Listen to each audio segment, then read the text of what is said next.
السلام علیکم ورحمۃ اللہ وبرکاتہ۔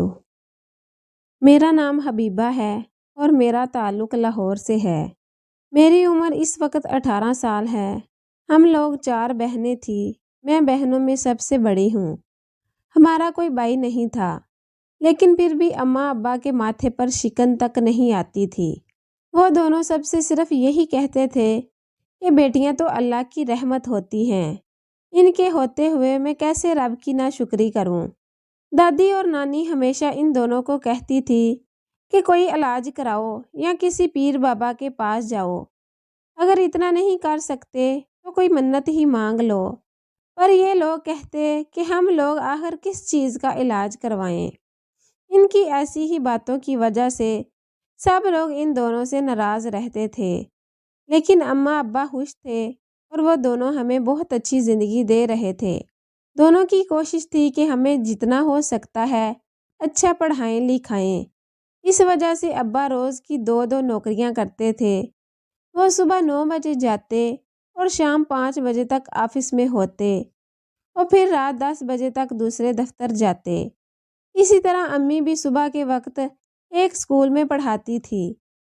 ہمارا گزارا اچھا چل رہا تھا۔ ہم چاروں بہنیں اسکول سے گھر آتی اور پھر قرآن پڑھنے چلی جاتی۔ وہاں سے آ کر سیدھا ٹیوشن چلے جاتے اور گھر پر اماں کے پاس ٹیوشن والے بچے آ جاتے۔ ایسا ہی سب اچھا چل رہا تھا کہ ہمیں اسکولوں سے چھٹیاں ہو گئی اور کرونا کی وجہ سے وہ چھٹیاں بڑھتی ہی جا رہی تھی۔ میں جو پہلے اسکول اور پھر ٹیوشن جاتی تھی، سب کچھ بند ہو گیا اور اب ہم سب بہنیں گھر ہی رہتی تھی۔ ابو صبح دفتر جاتے اور امی جو پہلے اسکول جاتی تھی وہ اب گھر پر سلائی سینٹر شروع کر چکی تھی۔ گھر کا بڑا کمرہ اس کے لیے مختص تھا۔ ہم سب بہنیں سارا دن آپس میں کھیلتی تھی، لیکن اب بور ہونے لگی تو ابا نے ہمیں گھر میں نیٹ لگوا دیا اور موبائل اور کمپیوٹر لا دیا تاکہ ہم لوگ اس سے اپنا ٹائم پاس کر سکیں۔ سب لوگوں نے ابا کو بہت سنائی کہ دیکھو ذرا بچیوں کو یہ سب لا کر دے رہا ہے۔ دونوں میاں بیوی سارا دن محنت کر کے کماتے ہیں اور یہ اڑاتے جا رہے ہیں۔ دادی جو چاچو کے پاس ہوتی تھی وہ بھی اکثر ابا سے یہی کہتی تھی، تمہاری ایک نہیں 4 بیٹیاں ہیں، ابھی سے ان کے لیے جوڑنا شروع کرو گے تو جہیز بنے گا۔ لیکن ابا نے کسی کی بات بھی نہیں مانی اور ہماری خوشیاں پوری کرتے رہے، اور سب کے اتنا کہنے کے باوجود کہ بچیوں پر سختی کرو ورنہ بگڑ جائیں گی، ابا نے ایسا کچھ نہیں کیا تھا۔ باقی بہنیں چھوٹی تھی، وہ سارا دن ٹی وی پر کارٹون دیکھتی رہتی اور میں موبائل کی طرف لگ گئی۔ امی سلائی سینٹر میں ہوتی تھی اور بس ہمیں کھانا وغیرہ دینے آ جاتی۔ اسی طرح ابا بھی مصروف تھے اور میں نے اپنے ٹائم پاس کے لیے social media apps download کر لی۔ اب میں ہر وقت فیس بک، انسٹاگرام اور ٹویٹر چلاتی تھی۔ کئی گروپس کی ایکٹیو ممبر تھی اور بہت سے لوگ مجھے پسند کرتے تھے۔ ایسا ہی سب اچھا چل رہا تھا کہ مجھے ایک فائز نام کے لڑکے کی فرینڈ ریکویسٹ آئی، جو میں نے بس دل کی مان کر قبول کر لی۔ اس سے میری تھوڑی بہت ہیلو ہائے ہوئی اور پھر یہ سلسلہ لمبا چل نکلا۔ اب ہم دونوں سارا دن اور ساری رات باتیں کرتے تھے۔ گھر پر کوئی ہوتا تو تھا نہیں جو مجھے منع کرتا، اس لیے میں سارا دن لگی رہتی۔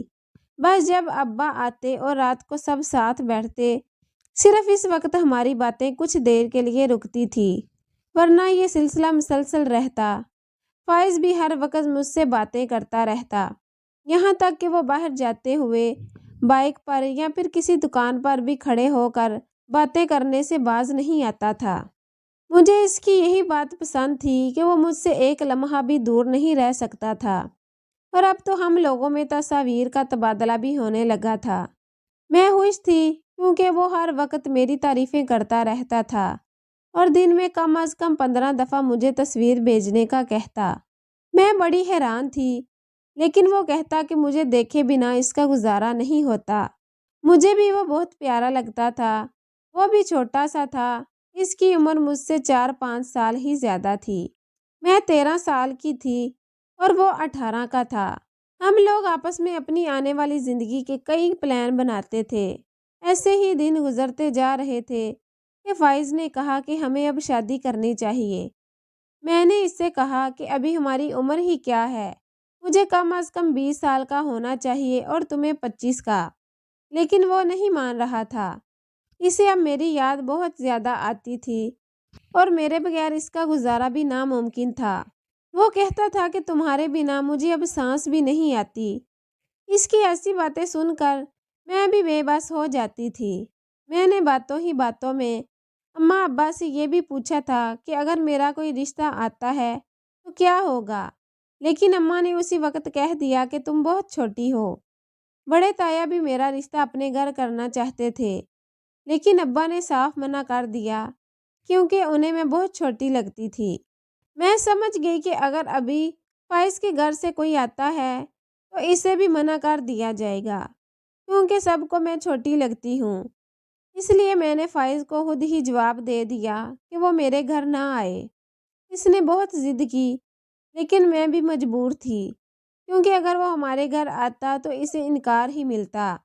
آج کل مجھے ہر ایک انسان پر شدید غصہ تھا، کیونکہ مجھے ہر انسان اپنا دشمن لگ رہا تھا، خاص طور پر اپنے گھر والے، کیونکہ انہی کی وجہ سے فائز مجھ سے ناراض تھا اور اب مجھ سے دور رہنے لگا تھا۔ میں جانتی تھی کہ وہ مجھ سے پیار کرتا ہے اور میرے پاس آنا چاہتا ہے، اس وجہ سے بس وہ ایسا کر رہا ہے۔ میں بھی ساری ساری رات اور دن روتی رہتی تھی، نہ کچھ کھاتی تھی اور نہ پیتی تھی۔ اور پھر ایک دن فائز نے مجھ سے کہا کہ ہمیں باغ جانا چاہیے۔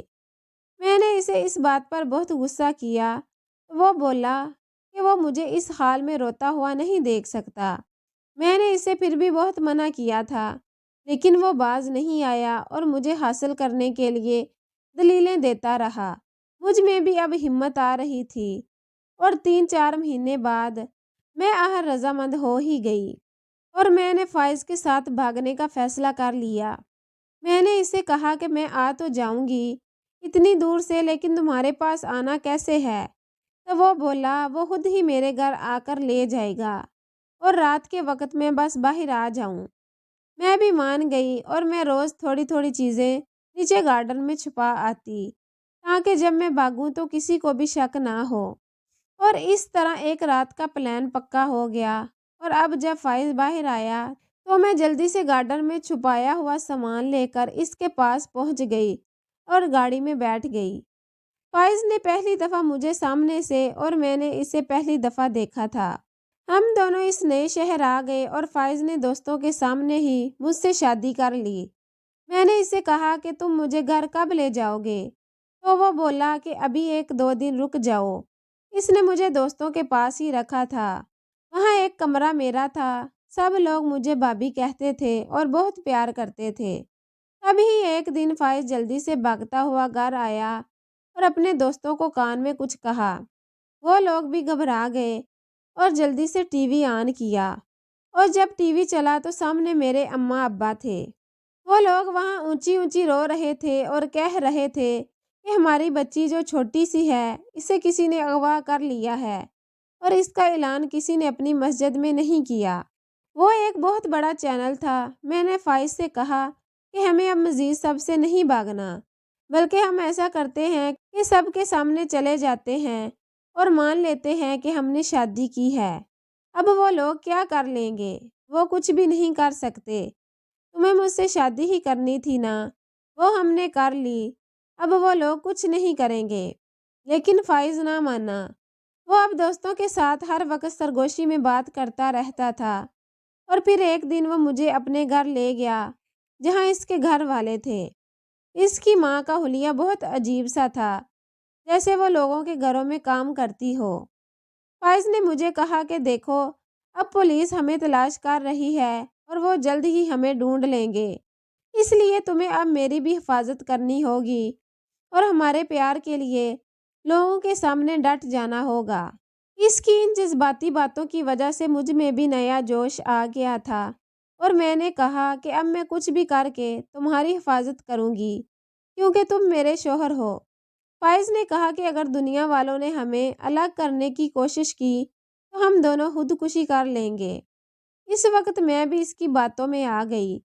فائز نے کہا کہ اب ہم خود دنیا کے سامنے جائیں گے اور سب کو یہی کہیں گے کہ تمہارے ماں باپ تمہیں مارتے تھے اور کبھی بھی کوئی خواہش پوری نہیں کرتے تھے۔ تم نے انہیں رشتے کا کہا تھا مگر وہ نہ مانے، اور تم آتے وقت یہ خط بھی لکھ کر آئی تھی۔ اور اس نے یہ بھی کہا کہ سب کو کہنا کہ تم خود یہاں تک ایک ٹیکسی میں بیٹھ کر آئی تھی اور میری امی نے ٹیکسی کا کرایہ دیا تھا۔ یہ کہانی تو بالکل الگ تھی۔ میں نے فائز سے کہا بھی کہ ایسا مت کہو، یہ سب تو غلط ہے، لیکن وہ کسی صورت نہیں مان رہا تھا۔ وہ بس یہ چاہتا تھا کہ میں ان کی حفاظت کروں، اور پچھلے کچھ دن میرے جتنے اچھے گزرے تھے، میں اب اس شراب میں مکمل ڈوب چکی تھی کہ فائز مجھ سے بے تحاشا محبت کرتے ہیں، اس لیے میں یہ سب کرنے کو بھی تیار ہو گئی۔ میں نے وہی سب جھوٹ بولے جو مجھے فائز نے کہا تھا۔ ہمیں عدالت میں بھی پیش کر دیا گیا، لیکن میں اپنی بات سے 1 انچ بھی نہیں ہلی تھی۔ میں نے سب کے سامنے فائز کو جو سچا ثابت کرنا تھا، اس لیے میں نے اپنی عمر بھی غلط بتائی اور سب کو کہا کہ میں 18 سال کی ہوں۔ یہ میڈیکل کے ٹیسٹ کی وجہ سے میرا یہ جھوٹ جلد ہی پکڑا گیا اور پردہ فاش ہو گیا۔ بابا کسی صورت بھی کیس ہارنے کو تیار نہیں تھے، لیکن مجھے کچھ تو کرنا ہی تھا۔ میں بھی مزید جھوٹ بولتی رہی۔ لوگ میرے ماں باپ کے کردار اور مجھ پر کیچڑ اچھالتے رہے، پر مجھے کوئی فرق نہیں پڑ رہا تھا۔ میں بس فائز کے پیار میں اندھی ہو گئی تھی۔ اس سب کے باوجود بھی فیصلہ میرے ابا کے حق میں آیا تھا اور مجھے ان کے حوالے کر دیا گیا۔